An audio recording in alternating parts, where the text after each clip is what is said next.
문제를 풀어요.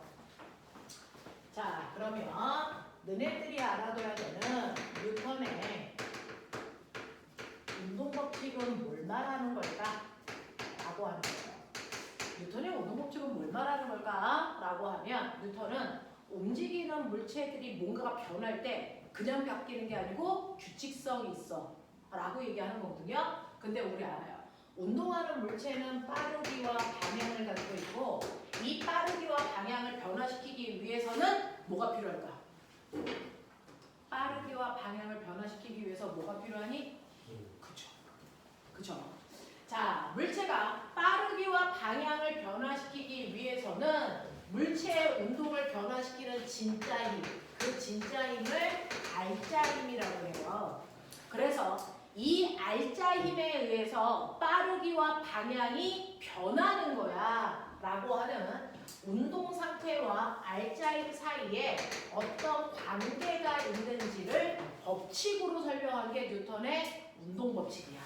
그래서 자, 뉴턴의 운동 법칙은 꼬맹아 세 가지 있어. 그 중에 뉴턴의 운동 법칙 중에 첫 번째 법칙을 제1법칙이라고 해도 되고 한국말로 반성 법칙이에요 라고 얘기해도 같은 말.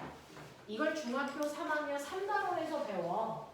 우리 병길이 알지 모르겠지만 자, 뉴턴의 운동 법칙 중에 제2법칙을 우리는 뭐라 그러냐면 가속도 법칙이라고 얘기해. 그러니까 가속도 법칙이라고 얘기해도 되고 뉴턴의 제2법칙이에요 라고 얘기해도 돼. 뉴턴의 운동 법칙 중에 마지막 제3법칙이 작용, 반작용 법칙이야.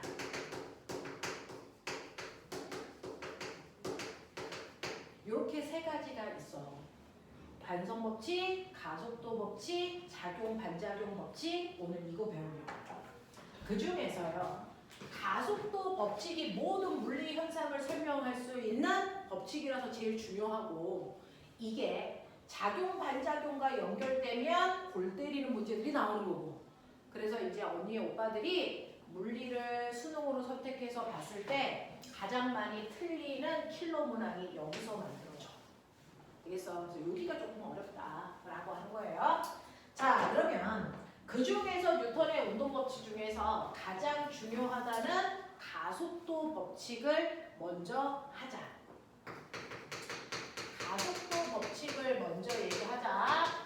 자, 선생님 가속도 저 뭔지 아는데 지난 시간에 가르쳐주신 가속도는요. 시간분의 속도 변화량으로 구하는 거였잖아요. 이건 가속도 법칙이 아니고요. 뉴턴이 얘기한 가속도 법칙이 아니고 가속도는 일정한 시간 동안의 속도 변화량이야 라고 얘기하는 얘는 가속도 정의예요. 이게 가속도의 정의입니다. 일정한 시간 동안의 속도 변화량 이게 가속도라고 한다 라는 가속도 정의입니다. 그러면 뉴턴이 얘기한 가속도 법칙은 뭔데? 생각해봐. 여기에 가라고 하는 2kg짜리 물체가 있었거든요. 그 2kg짜리 물체가 처음에 2라는 빠르기로 가고 있었다? 근데 시간이 지나서 1초가 지나고 나니까 이 가라는 2kg짜리 물체의 빠르기가 3 됐어. 되겠어? 그러면 이 가라는 물체의 가속도 얼마냐? 빨리 계산해봐. 얼마야? 얼마? 네. 얘는 1초라는 시간 동안에 속도가 1 증가했으니까 가속도가 2입니다 라고 얘기하시면 되죠. 됐어. 그래서 얘는 가속도 1 가져요. 근데 두 번째 나라고 하는 경우가 있어. 여기에 똑같이 2kg짜리 물체가 있는데 2라는 빠르기로 가고 있거든. 자, 그러니 당연히 시간이 1초 지나고 나면 난 알아. 이 새끼 속력 3 되겠지. 근데 아니래. 얘 속력이 4 됐대. 그러면 나 경우의 가속도는 얼마야? 얘는 2입니다. 그러면 일반적인 애들은요. 가속도의 크기가 가는 1이고 나는 2야. 맞아요? 맞아. 그러면 그것만으로 엄청나게 좋아하죠. 와, 가속도 이거 1이고 이거 2네. 나 맞췄네. 이렇게 얘기한단 말이야. 근데 우리의 뉴턴은요. 똑같은 물체인데 왜 얘는 가속도의 크기가 1인데 얘는 왜 가속도의 크기가 2배 커? 2가 됐어? 뭔 차이야? 이거 생각하는 거예요. 도대체 뭐가 달라서 가속도의 크기가 달라? 이게 궁금했던 거야. 뭔 차이일 것 같냐? 힘이죠. 얘는 빨라졌으니까요. 물체가 움직이는 방향으로 누군가가 밀어주는 힘 줬을 거예요. 그 힘을 만약에 가의 경우에 2N의 힘으로 밀고 있었다면 그래서 나라는 경우에는 몇 N의 힘으로 밀었을까요? 생각해봐. 얼마? 4N. 가속도의 크기가 2배 큰 이유가요. 물체가 받는 진짜 힘인 알자 힘의 크기가 가에 비해서 나의 경우가 2배 크기 때문에 가속도의 크기가 2배 클 거야 라고 얘기했다고요. 그래서 그게 맞는지 엄청나게 반복된 실험을 해서 내 생각이 맞구나. 가속도의 크기는 힘의 크기에 정확하게 비례하는 거구나. 그래서 힘이 2배 커지면 가속도가 2배 커지고 힘이 3배 커지면 가속도는 3배 커져.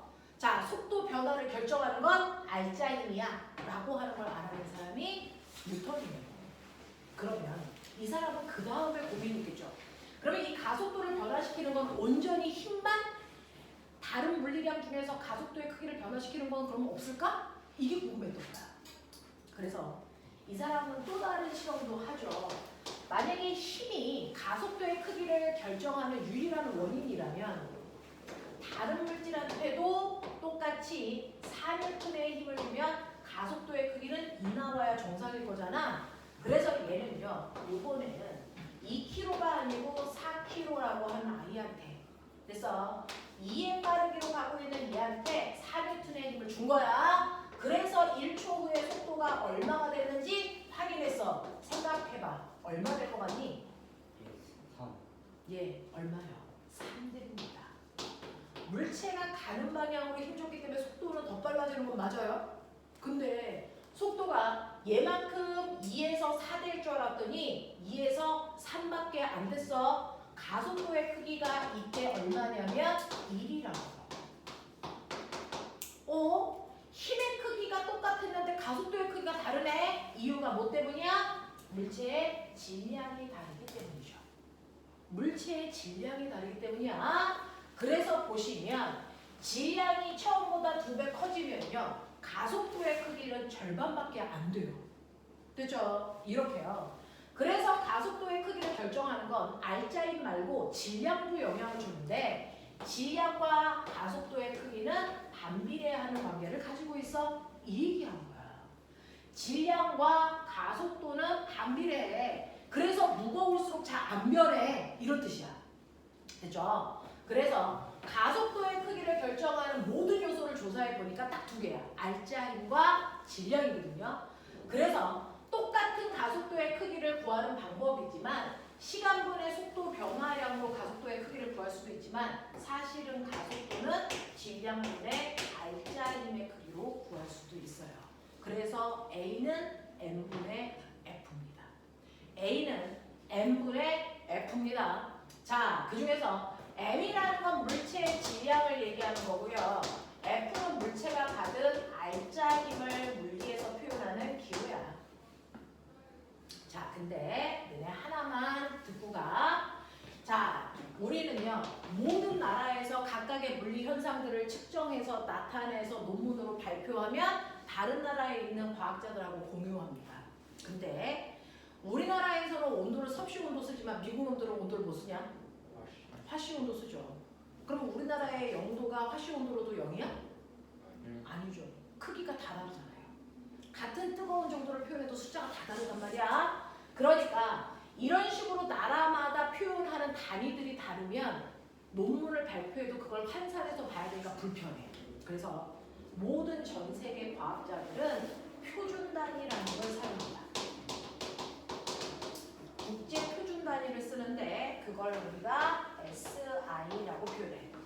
국제 표준 단위 8개 쓰는데요. 그 중에서 우리는 고3 때까지 표준 단위 3개만 기억하시면 돼요.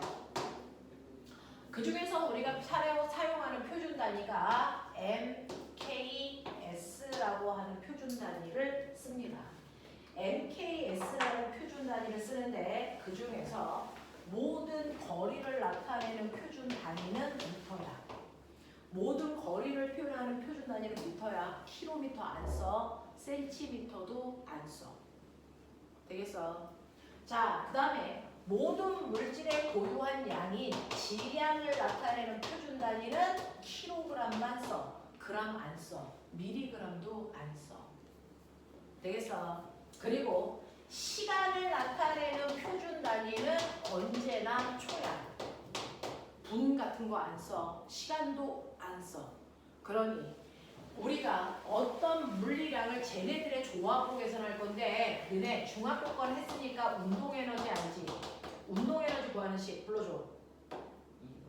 2분의 1 네, mv 제곱이라는 2분의 1 곱하기 질량 곱하기 속력의 제곱이잖아요.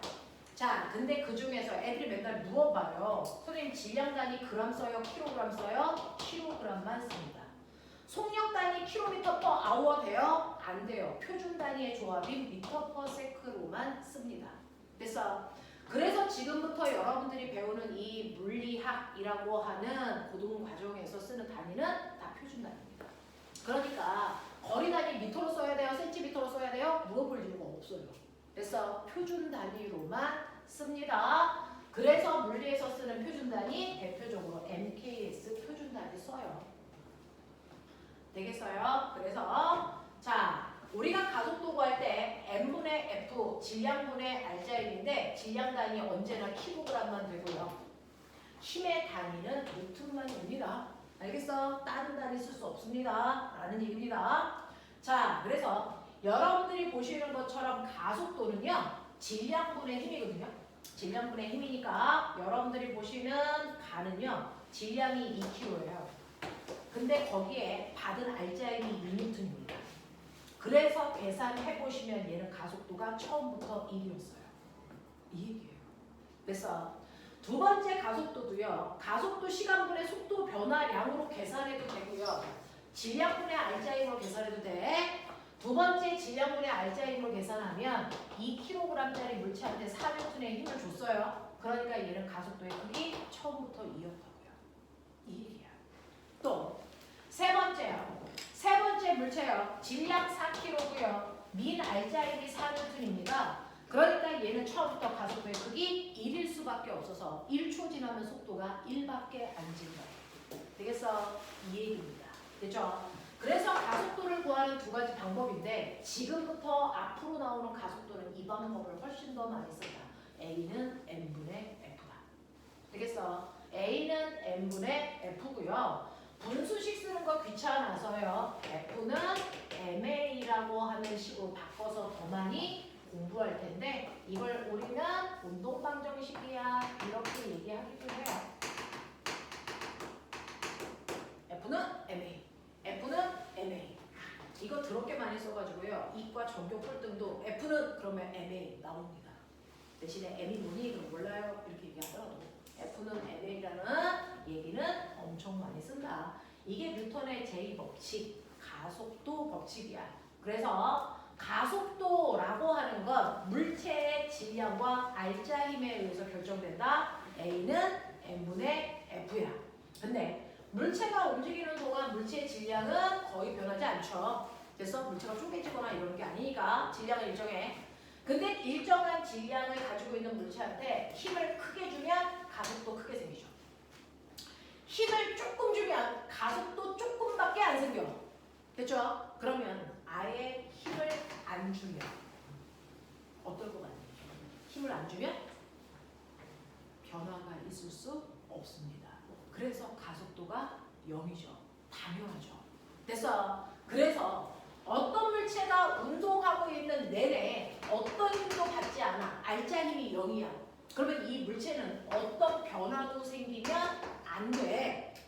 그러니까 가속도라는 게 존재할 수 없어. 그러니 어떤 물체가 만약에 처음에 정지되어 있었으면 그 물체가 운동하는 내내 어떤 힘도 받지 않으면 운동 상태는 변하지 않고 처음에 운동 상태를 그대로 유지하려는 고집이 생겨서 얘는 계속 시간이 지나도 정지한 상태를 유지합니다.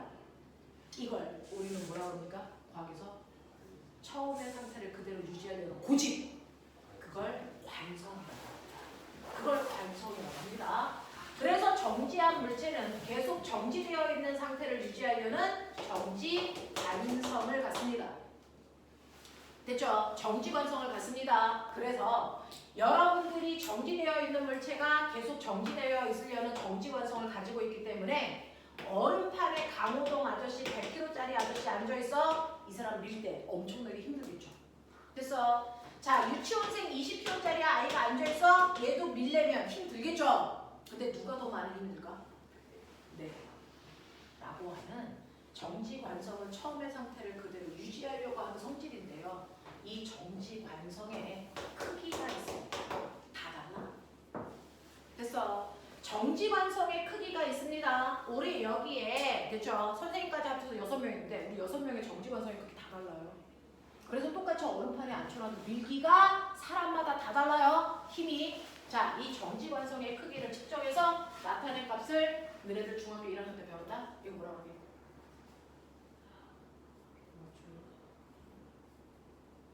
이 정지 관성의 크기를 우리 중학교 1학년 때 질량이라고 했어. 이게 질량이야. 그래서 중학교 1학년 때 배운 거 기억나요? 질량은 장소에 따라 변하지 않는 것이다. 왜? 정지 관성의 크기야. 그러니까 지구에서 질량이 100이면 우주에 가도 정지 관성 그대로 유지되거든요. 우주에 가도 질량은 100이고요. 달에 가도 질량은 100입니다. 그래서 처음의 상태를 그대로 유지하려는 고집인 정지 관성의 크기를 측정해서 나타낸 걸 우리는 질량이라고 하는 거다. 대신에 이것과 되게 비슷한 것처럼 보이는 무게는요. 무게는 뭐의 크기야? 질량은 정지 관성의 크기고 무게는 어떤 힘? 중력. 그래서 중력의 크기를 무게라고 했기 때문에 지구의 중력과 달의 중력은 달라. 그래서 장소에 따라 무게는 다르게 측정되는 거지. 알겠어? 이해되거든요. 자, 질량은 정지 관성의 크기이기 때문에 장소에 따라 절대 변할 수 없다. 정지 관성이 큰 애가 움직이기 위해서 더 많은 힘을 줘야 움직일 수 있다. 이런 얘기입니다.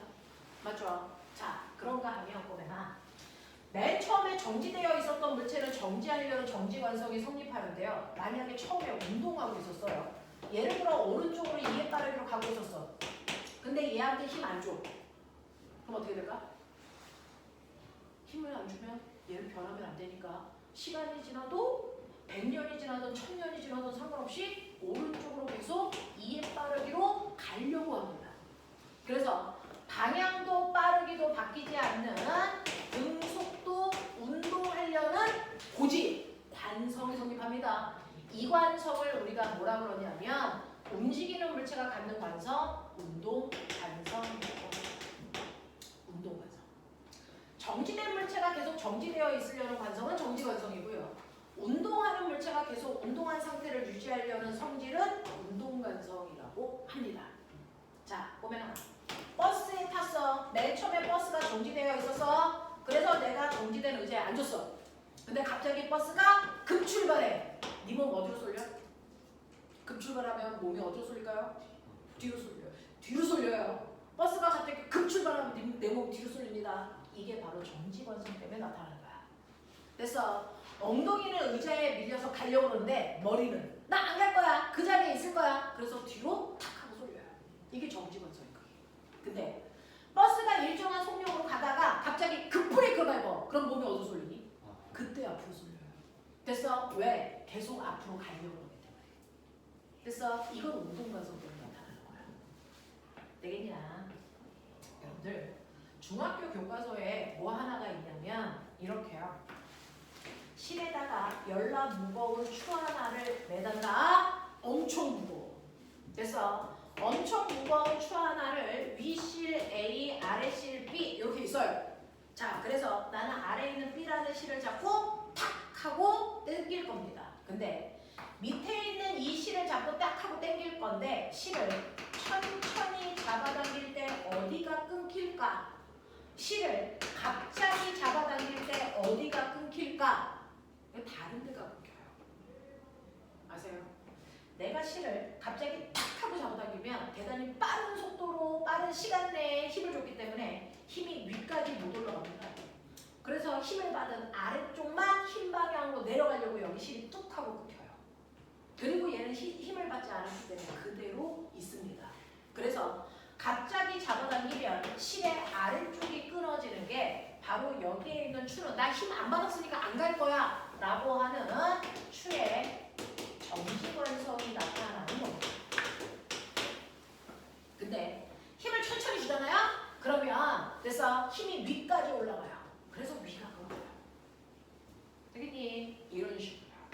그래서 실을 갑자기 잡아당겼을 때 실이 아래쪽이 끊어지고 추가 움직이지 않고 가만히 있는 게 바로 추의 정지관성이 나타나는 거고, 이 추의 정지관성이 나타난다는 걸 정확하게 확인하기 위해서 추는 질량이 클수록 정지관성이 나타나는 걸 더 잘 실험할 수 있어요. 우리 학원 다닌다 그랬으니까 화장실 가면 두루마리 휴지요. 어떨 때는 두루마리 휴지가 그래서 갓 뜯어놔서 아주 두껍고 무거울 때가 있어요. 그때는 밑에 있는 힘 휴지를 탁 잡아당기면 잘 끊어집니다. 근데 두루마리 휴지를 많이 써서 조금만 남아있을 때 밑에를 탁 잡아당기면 어떻게 됩니까? 다 풀어지죠. 앉아서 그걸 다 말고 있어야 됩니다. 알겠냐? 이런 것들이야. 그래서 질량이 클수록 반성이 잘 나타난다 라고 하는 거. 되겠습니까? 알아두시면 됩니다. 자, 그런가 하면 엄마가 이불에 있는 먼지 턴대요. 요즘은 다양한 방법으로 터시는데 옛날에는 이렇게 빨랫줄에다가요 이불을 널어요. 근데 이불에 먼지가 이렇게 묻어 있잖아요. 그러면 엄마가 이불을 털 때 어떻게 하는 줄 아세요? 방망이로 툭 쳐요. 그러면 방망이로 탁 하고 치는 순간 이불은 방망이한테 맞아서 이렇게 날아갑니다. 이불은 이렇게 날아가는데 먼지는 직접 방망이한테 맞지 않았으니까 그 자리에 가만히 있으면 정지관성 때문에 이불과 먼지가 분리되죠. 그 순간 먼지는 중력을 받으니까 밑으로 내려오면서 이불과 분리됩니다. 이게 이불에 있는 먼지를 터는 방법입니다. 이게 먼지의 정지관성을 이용한 겁니다. 괜찮죠? 그래서 이렇게 먼지가 털리는 겁니다. 우리 일상생활에서 나타나는 모든 현상은 사실은 물리로 설명이 가능해요. 그래서 이불에서 먼지 터는 이 자체도 정지관성을 이용합니다. 되겠지? 여기까지 되겠지? 자, 그러면 이제 가장 어렵다는 뉴턴의 마지막 작용, 반작용의 법칙을 할 건데 선생님은 수능에 해당되는 레벨까지 문제 유형을 보여줄 거라서 레벨 1, 2, 3, 4까지 설명할 테니까 필요한 것들은 예쁘게 메모하시면 되고요. 선생님이 한타반은 항상 영상 찍어요. 내용이 쉽지 않아서. 됐죠? 자, 그래서 집에 가서 혹시 모르는 게 있으면 영상 복습해서 보시면 되고요. 선생님이 성현이 영상은 엄마한테 보내드릴게요. 그거 가지고 복습하십시오. 자, 그럼 보세요. 자, 뉴턴의 운동법칙 중에 마지막 작용, 반작용의 법칙이라는 게 있거든요. 뉴턴의 운동법칙 중에 마지막 작용, 반작용이라는 법칙이 있습니다. 이 작용, 반작용의 법칙도 여러분들이 중학교 때 살짝 들었어. 이 단어를 안 쓴 것 뿐이죠. 자, 중학교 1학년 때 우리 뭐 배웠냐면 모든 힘은 항상 쌍으로 작용한다 이렇게 배웠어요. 모든 힘은 항상 쌍으로 작용한다 이렇게 배웠어. 그럼 꼬맹아, 모든 힘이 항상 쌍으로 작용한다고 할 때 이 쌍은 몇 개의 힘을 얘기하니? 몇 개의 힘? 2개의 힘. 그래서 모든 힘은 항상 2개의 힘이 동시에 생겨. 힘이 하나만 존재하는 경우는 있을 수 없어. 그 얘기입니다. 모든 힘은 항상 2개의 힘이 동시에 생기는데 이 2개의 힘 중 하나는 작용이라고 부를 겁니다. F1. 하나는 반작용이라고 불리는 힘입니다. 모든 힘은 항상 쌍으로 작용하는데 그중 하나의 힘은 작용, 또 하나의 힘은 반작용의 힘이라고 불립니다. 예를 들어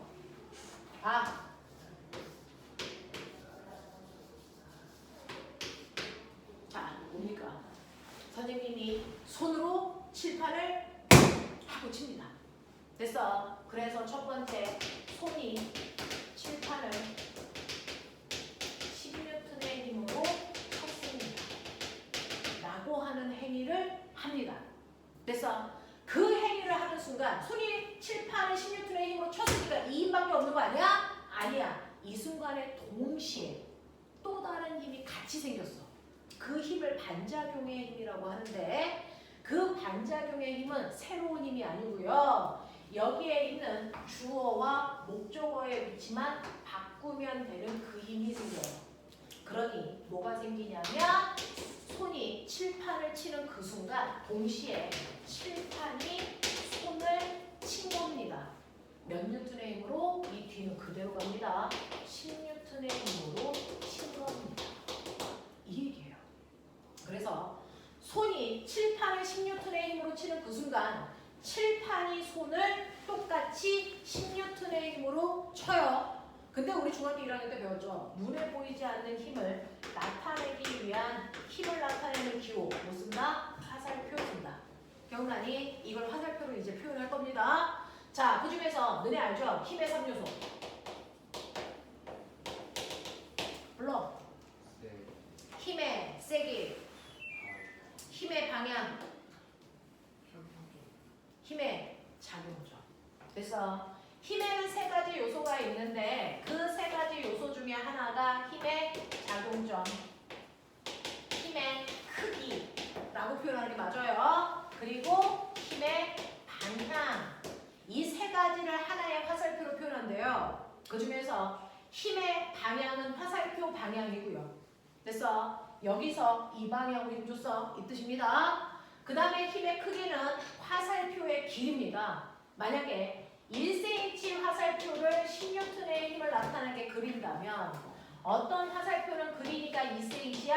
그렇다면 얘는 20N의 힘을 나타내. 근데 우리는 책에다가 힘을 나타내다 보니 화살표의 길이를 무한대로 길게 할 수 없어요. 그래서 요즘은 그냥 힘 F1은 10N이야 이렇게 쓰는 거죠. 원래 길이 비율에 기대해야 됩니다. 자, 그 다음에 자, 여기를 작용점이라고 하는데 작용점은 힘을 준 애한테 찍니? 받은 애한테 찍니? 작용점이 뭐야? 작용점은 힘을 어떤 곳에 찍어? 힘을 준 애한테 찍어? 받은 애한테 찍어? 중학교 1학년 새끼들 씨. 작용점은 어디다 찍는다고? 중학교 2학년 새끼들은 배웠는데도 모르고 작용점은 힘을 받은 곳이죠. 됐어? 네. 여기에 힘 받았어. 이 뜻이잖아요. 힘을 받은 지점에 찍는 게 작용점입니다. 그 작용점이 요거죠.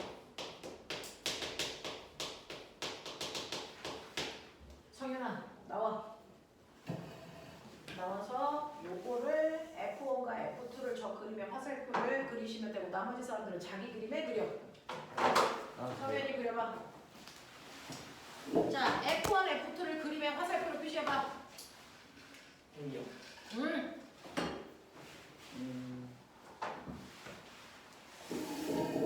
어떤 게 F1인지 F2인지도 쓰고요. F1, F2를 화살표로 표현해봐.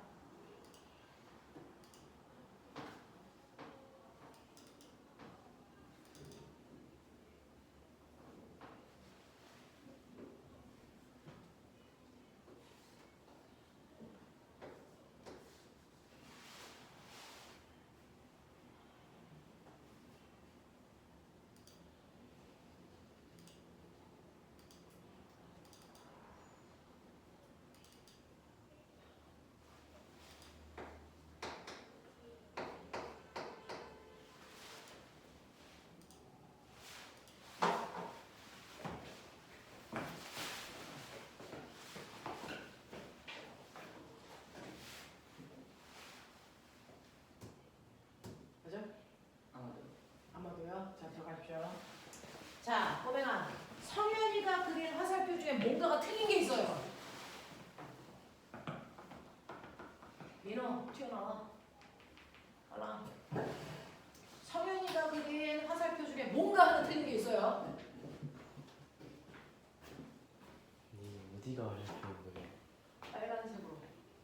저게 어디가 사실 그냥 네가 새로 들으면 돼. F1, F2를.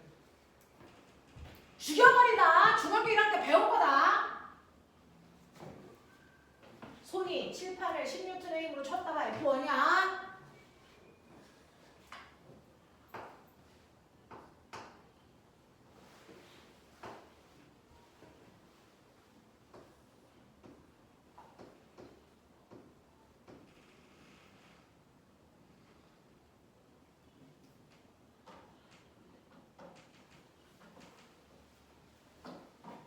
민혁아 나와봐. 화살표 다시 그려봐. 와 화살표 5종류 생기겠다. 이러다가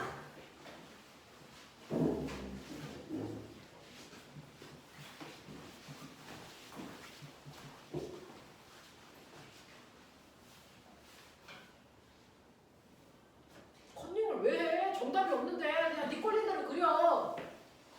손이 칠판을 10N의 힘으로 쳤다를 화살표로 못 그리면 어떻게 하겠다는 거야?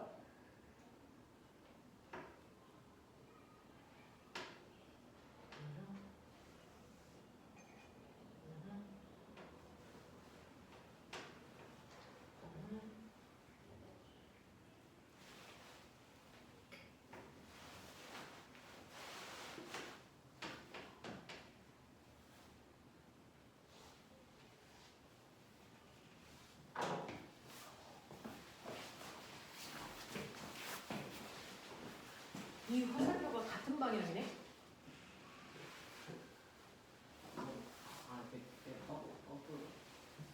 뭐래?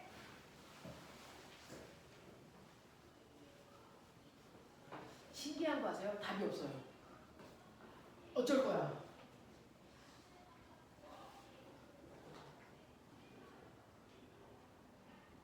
손이 칠판을 10N의 힘으로 쳤다가 이렇게 어려운 문제죠. 사실은 선생님이 매번 이 수업을 할 때 한 번도 처음에 정확하게 화살표를 그리는 아이들이 없습니다. 그러니까 중학교 때 열심히 힘을 나타내는 기호가 화살표야 라고 얘기해도 여러분들이 정작 그걸 그려본 적이 없기 때문에 어떻게 표현해야 되는지 아는 아이들이 별로 존재하지 않는다. 자 보세요. 손이요 누굴 치냐면 칠판을 쳐요. 그러면 힘을 받은 애가 누굽니까? 칠판이죠. 그러면 힘을 받은 애가 칠판이니까 칠판의 작용점을 찍겠죠. 거기까지는 했어요. 근데 손이 칠판을 쳤죠. 그럼 칠판한테 어느 방향을 힘줬어요? 어느 방향으로 힘줬니 얘들아? 이 방향으로 힘을 줬겠지. 맞지? 그래서 화살표 이렇게 하셨어야죠. 이 개놈의 새끼. 이게 F1. 그러면 두 번째 F2는요. 칠판이 손을 때렸거든요. 그러면 힘을 받은 건 손이니까 손에다가 작용점을 찍어서 됐어? 칠판이 손을 때렸으니까 치는 방향 이 방향으로 F2를 하셨어야 된다고요. 신기롭지? 이렇게 하는 거야. 되겠어? 자, 앞으로는 화살표 정확하게 그리셔야 되는 게 여러분들이 이제 영재 대비를 하던 과거 대비를 하던 또는 그 이상의 어떤 대비를 하던 물체의 운동을 분석할 때는 힘을 분석하셔야 되는데 하나의 물체의 힘이 하나만 작용하지 않아. 여러 개의 힘들이 막 생긴단 말이야. 그랬을 때 작용점을 정확하게 찍어놔야 알짜 힘을 구하고 그랬을 때 가속도도 구하고 이런 것들이 돼. 되겠어? 그래서 이렇게 합니다. 이제 아셨죠? 손이 칠판을 그러면 힘 받은 애가 칠판이니까 칠판의 작용점 찍어서 손이 쳤으니까 힘 준 방향으로 화살표 이게 F1. 그 다음에 F2의 반작용은요. 그래서 칠판이 손을 쳤기 때문에 손에다가 작용점. 그래서 칠판이 쳤으니까 오른쪽 방향으로 화살표 F2 하시면 됩니다. 자, 그랬을 때 보세요. 작용과 반작용의 힘은 무조건 동시에 생기는데 어떻게 동시에 생기냐면 됐죠? 반드시 두 힘은 서로 다른 물체에 작용합니다. 그리고 힘의 크기는 언제나 같아야 됩니다. 물리의 장점은 예외가 없습니다.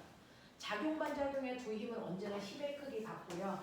힘의 방향은 언제나 정반대입니다. 됐어. 자, 그랬을 때요.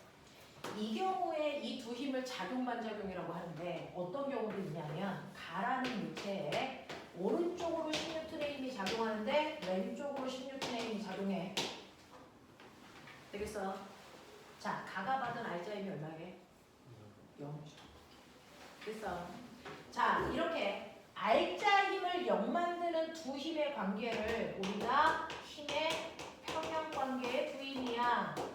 그래서 어떤 힘, 어떤 물체가 힘의 평형 상태야 그러면 아, 이 새끼 알자 힘이 0이라는 뜻이구나. 이 뜻이에요. 힘의 평형 상태라는 건 알자 힘이 0이라는 겁니다. 힘의 크기가 같고 방향이 반대인 두 힘은 알자 힘을 0 만드는 두 힘입니다. 그래서 힘의 평형 관계의 두 힘이라고 하겠죠. 자, 그럼 얘는 알자 힘이 얼마입니까? 얘 알자 힘이 얼마입니까? 알자 힘이 얼마입니까? 얘 10이죠. 이 힘하고 이 힘은 알자 힘을 구할 수 있니 없니? 없어요. 전혀 다른 물체에 작용하는 힘들은 알자 힘을 구하지 않습니다. 그래서 알자 힘은 이런 식으로 같은 물체에 작용하는 힘들끼리만 알자 힘을 구하죠. 칠판, 손 이렇게 다른 물체에 작용하는 힘들은 알자 힘을 구할 수 없어. 근데 작용과 반작용의 두 힘은 반드시 다른 물체에 작용해요. 그래서 알자 힘을 구할 수 없는 두 힘이에요. 되겠어? 이런 차이가 있다. 이 힘은 작용 반작용의 두 힘 관계고요. 얘는 힘의 평형 관계의 두 힘이다. 되겠어? 이렇게 돼. 자, 그러면 보세요. 전 세계 모든 고등학교 교과서에 다 똑같이 있는 그림이 있어요. 그게 뭐냐면 책상 위에 예쁜 꽃병이 있어. 그리고 여긴 지구야. 됐냐? 자, 지금 꽃병 무슨 상태? 정지. 알자 힘 얼마? 0이어야죠. 꽃병이 받는 알자 힘은 0이기 때문에 저기서 정지 상태입니다. 자, 근데 꽃병이 일단 무슨 힘을 받을까요? 자, 그러면 첫 번째, 꽃병은 중력이라는 힘 받는다 그래서 그럼 중력을 풀어서 얘기해. 누가 누구를? 지구가. 그렇죠. 지구가 꽃병을 10N의 힘으로 당긴다. 이걸 여러분들은 꽃병이 받는 중력이야 이렇게 얘기한 거예요. 사실은 중력을 풀어서 얘기하면 지구가 꽃병을 당기는 힘을 얘기하는 거죠. 됐죠? 자, 그럼 이 힘에 뭐가 생기겠니? 반작용. 예외 없습니다. 이 힘에 반작용 생깁니다. 물론 누가? 그렇죠. 주어와 목적어만 바꿔야 돼. 그러니까 꽃병이 누구를 지구를 얼마? 10N의 힘으로 뭐 한다고? 당긴다. 됐어? 이거 저 그림에 화살표 그려. 빨리 그리십시오. 이젠 화살표를 지대로 그리셔야죠. 자, 지구가 꽃병을 10N의 힘으로 당긴다는 거의 반작용이 바로 꽃병이 지구를 10N의 힘으로 당긴다는 겁니다.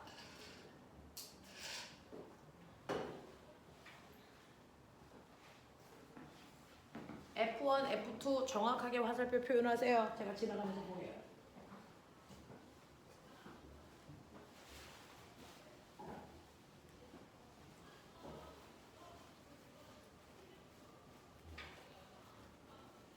지구가 꽃병을 10N의 힘으로 당기는 거니까 지구 쪽으로 힘주겠죠. 그죠? 그게 그거의 반작용. 그렇죠.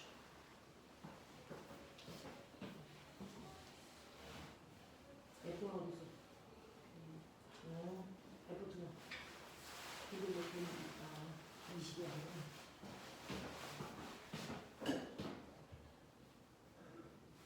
자, 지구가 꽃병을 당기죠. 어느 쪽으로? 지구 쪽으로. 그러면 힘 받은 애가 누구야? 꽃병이죠. 그럼 꽃병의 자격을 좀 찍어서 지구 방향으로 당겨야죠. 어떻게 불러요? 그래서 지구 방향 네, 그렇게 하는 게 F1이죠. 되겠지? F2는? 그렇죠.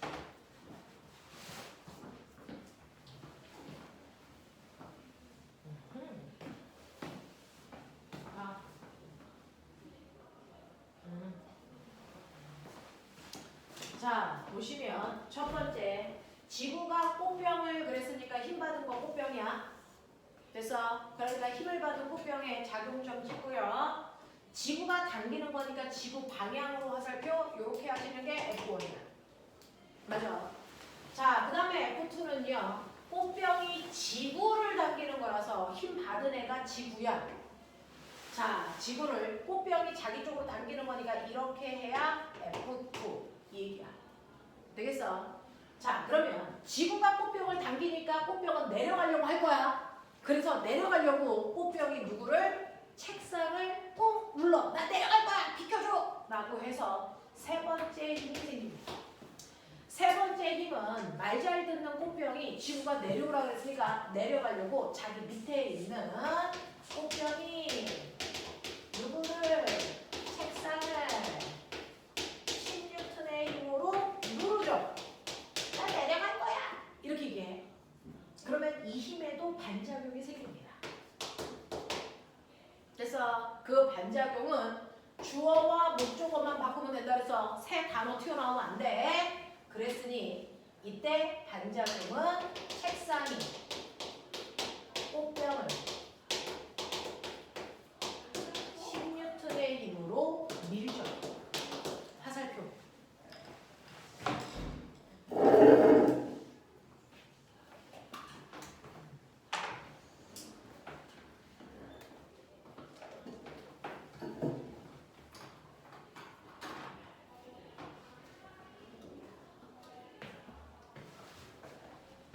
자, 그랬을 때 세 번째 힘. 꽃병이 책상을 눌러. 힘 받은 애가 책상이니까 책상에 작용점 찍혀야 돼. 됐어? 네. 그래서 꽃병이 책상을 누르니까 책상에 작용점 찍어서 누르는 방향으로 화살표. 이거 F3. 되겠지? 네 번째는 책상이 꽃병을 10N의 힘으로 왜 갑자기 책상이 꽃병은 10N의 힘으로 밀어. 그럼 힘 받은 애가 이번엔 꽃병이야. 그러니 꽃병에다가 작용점 찍어서 미는 방향 이 방향으로 F4야. 무조건 작용 반작용의 힘 방향은 반대 방향이어야 돼. 알겠어? 반대 방향이어야 돼. 보이시죠? 이렇게 그립니다. 자, 그러면 이렇게 그리고 나니까 꽃병에 찍힌 작용점이 몇 개니? 꽃병에 찍힌 작용점이 몇 개니? 2개. 이 두 힘은 알짜 힘을 구할 수 있죠. 얘 10N이고 얘 10N이니까 알짜 힘 얼마? 0. 그래서 꽃병이 정지되어 있는 겁니다. 됐어? 꽃병은 힘을 안 받아서 정지되어 있어요. 멍청한 소리예요. 지구에 있는 모든 물체는 중력이라는 걸 받아요. 그럼에도 불구하고 정지될 수 있었던 것, 멈춰 있을 수 있는 건 지구가 잡아당기는 꽃병에 작용하는 중력과 바닥이 꽃병을 밀어 올리는, 그래서 어떤 물체가 놓여있는 바닥이 물체를 밀어 올리는 힘을 멋진 말로 수직항력이라고 해. 물체가 놓여있는 바닥이 물체를 밀어 올리는 힘을 수직항력이라고 해. 자, 그래서 중력이라는 힘과 수직항력이라는 힘의 합력이 0이라서요. 꽃병이 받는 알짜 힘이 0이었던 겁니다. 그래서 꽃병은 움직이지 않았던 겁니다. 이게 작용 반작용에 의해서 나타나는 힘이야. 근데 고등학교 1학년, 2학년 때 저 그림이 그려져 있지만 옆에 얘는 안 써 있어. 이건 선생님이 여러분들한테 해석해 준 거죠. 저 화살표만 그려져 있어. 그러면 저 화살표만으로 여러분들은 F1이 어떤 힘이고 F2가 어떤 힘인지를 미루어 짐작하셔야 되고요. 자, 그래놓고 시험에서 뭐 나오는 줄 아세요? 이때 여기에 있는 F1과 여기에 있는 F4, F1과 F4는 작용, 반작용의 두 힘이니 이렇게 물어봐. F1과 F4는 작용, 반작용의 관계니? 이렇게 물어봐. 답해. 아니죠. 작용, 반작용의 두 힘은 여러분들 보기 편하라고 같은 색깔로 칠해놓고 나올 겁니다. 그래서 F1과 F4는요. 작용, 반작용이 아니고 합력을 구해서 쪽에서 합력을 0 만드는 힘의 평형관계의 두임입니다. 여기서 얘네들은 작용 반작용의 두임이 아니고 힘의 평형관계의 두임이고요. 말씀드렸죠? 작용 반작용의 두임은 작용점이 다른 물체에 찍히기 때문에 절대로 합력을 구할 수 없는 두임이었다. 알겠어? 이런 겁니다. 그렇죠? 그래서 작용 반작용의 두힘, 화살표 방향 그리는 거 한번 해봤어요. 머릿속에 넣으시면 되고. 그러면 이렇게 작용과 반작용을 이해했으니까 선생님하고 드디어 작용 반작용으로 문제를 푸는 수능 유형을 보여드릴 겁니다. 자, 작용 반작용으로 문제를 푸는 어디가 예쁘게 필기하셔야 돼요. 레벨 1부터 레벨 4까지. 자, 첫 번째 가장 기본인 문제입니다.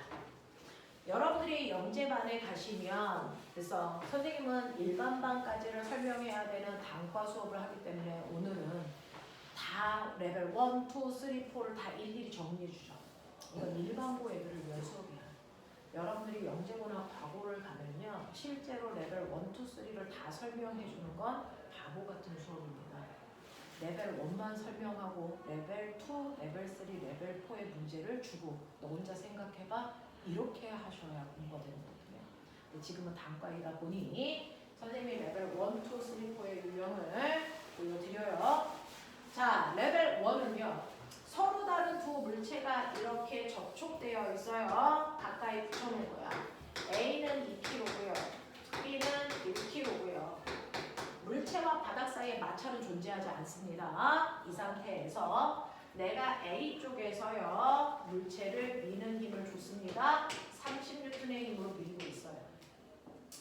자, 그랬더니 이 물체는 A, B가 한꺼번에 앞으로 밀려갑니다. 자, 그랬을 때 이 물체에 작용하는 알짜 힘은 얼마냐면 알짜 힘은 30N이겠죠.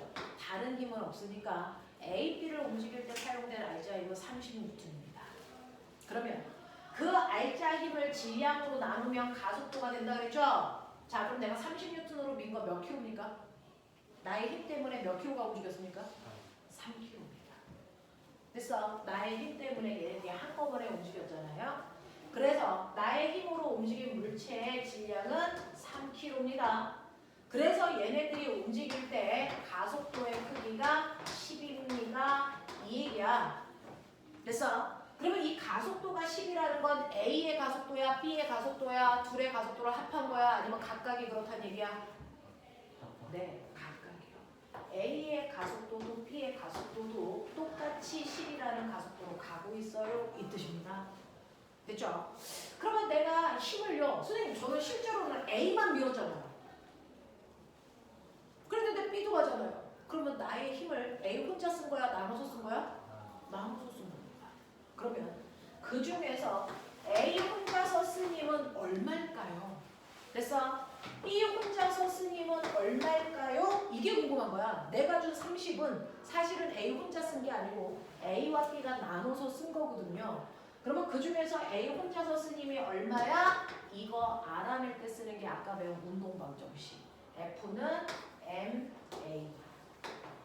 그래서 A 혼자서 쓴 힘이 알고 싶으면 A만의 질량에다 A만의 가속도를 곱하면 돼요. B 혼자 쓴 알짜 힘을 구하고 싶으면 B의 질량에 B의 가속도 곱하면 되거든요. 자, 그중 A의 질량이 얼마냐면 2kg고요. A의 가속도가 얼마냐면 10이잖아요. 그러니까 A 혼자서 쓴 알짜 힘은 20N이란 뜻입니다. 자, B 혼자서 쓴 힘은 B는 1kg고요. 가속도가 10이잖아요. 그래서 B 혼자서 쓴 힘은 10N이라는 얘기예요. 그래서 둘이 합쳐서 내가 준 힘 30을 나눠 쓴 게 맞아. 그러면 어차피 힘을 나눠서 쓸 거면 반반 나눠서 쓰지. 15N, 15N. 왜? 20과 10이야. 힘을 나누는 기준은 뭐야? 10이요. 그렇죠. 어차피 가속도는 똑같을 거기 때문에 물체의 질량 비율만큼 물체의 힘을 나눠 씁니다. 처음부터 그랬어요. 그러니까 내가 30N의 힘을 주는 순간 A와 B가 각각의 질량 비율만큼씩 힘을 나눠 써서요. 질량 B가 2대 1이잖아요. 그러니까 30N을 2대 1로 나눴으니까 A 혼자서 쓴 힘은 20이고요. B 혼자서 쓴 힘은 10입니다. 이 얘기야. 근데 이상한 거 알아? 선생님 저는 A만 밀었는데 B는 어떻게 힘 받았어요? 나는 A만 밀었잖아. 근데 B는 누가 밀었어요? A가. 내가 A를 밀어서 A야 가라! 그랬더니 앞에 있는 조그만 애가 있으니까 A가 가려고 A가 앞에 있는 B를 민 겁니다. 됐어? 그래서 A가 B를 밀었죠? 몇 뉴턴의 힘으로? 네, A가 B를 10뉴턴의 힘으로 밀었어요. 힘 받은 애가 B겠죠? A가 B를 민다. 이 방향으로 10뉴턴의 힘으로. 근데 이 힘의 반작용이 생기죠. B가 A를 10뉴턴의 힘으로 똑같이 밀어요. 됐어? 그러면 이번에는 힘 받은 애가 A겠죠? 그러니까 A의 작용점을 찍고 B가 밀었으니까 미는 방향 이 방향으로 10뉴턴입니다. 그러면 잘 보시면 A는 아까 사람이 밀어준 30뉴턴의 힘과 B가 민 10뉴턴의 힘이 있죠? 그러면 알짜 힘이 얼마일까요? 20이죠. 어느 쪽 방향? 이 방향. 그래서 얘는 이 방향으로 20N의 힘을 받아갑니다. 됐어? 그 다음에 B는요. 힘을 받은 게 A가 민 힘밖에 없죠. 그래서 이 힘이 알짜 힘 10N이 된 겁니다. 이해돼? 이렇게 해서 물체가 접촉되어 있을 때요. 서로 다른 두 물체가 움직이게 하는 그 힘의 근원이 바로 A와 B 사이에 작용한 작용반작용의 두 힘입니다. 그러면 A와 B 사이에 작용한 작용반작용의 두 힘의 크기 얼마입니까? 이거 10N입니다. 이렇게 갈 거야. 되겠어? 돼. 그러면 꼬맹아 생각해봐. 눈에 된다 그랬으니까. 레벨 1인데요. 레벨 1인데 이런 식으로요. A와 B라고 하는 물체가 이렇게 있는데 얘 2kg, 얘 1kg. 나 이쪽에서 밀어 30N의 힘. 그냥 똑같이 A, B가 있는 거야. 근데 밀을 힘의 방향만 반대로 밀어줄게. 그러면 1번부터 5번까지 중에서 변하는 거.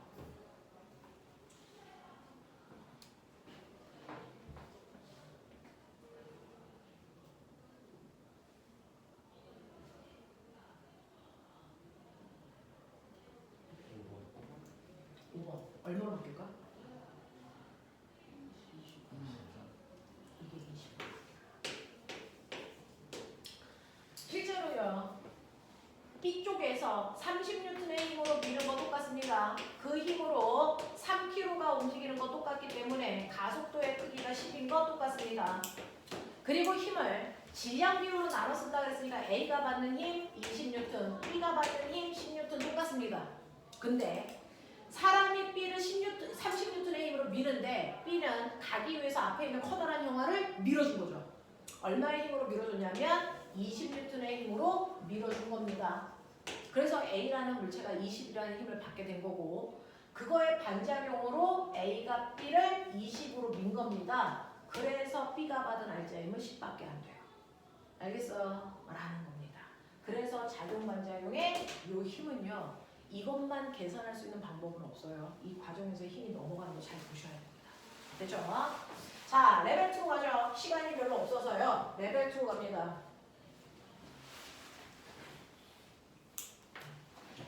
자, 레벨 2로 가시면 레벨 2는요. 이렇게 물체가 있는데 이번에는 두 물체를 떨어뜨려 놓고 한꺼번에 움직이게 하기 위해서 둘을 실로 묶어버려요. 얘 2kg, 얘 1kg. 되겠어?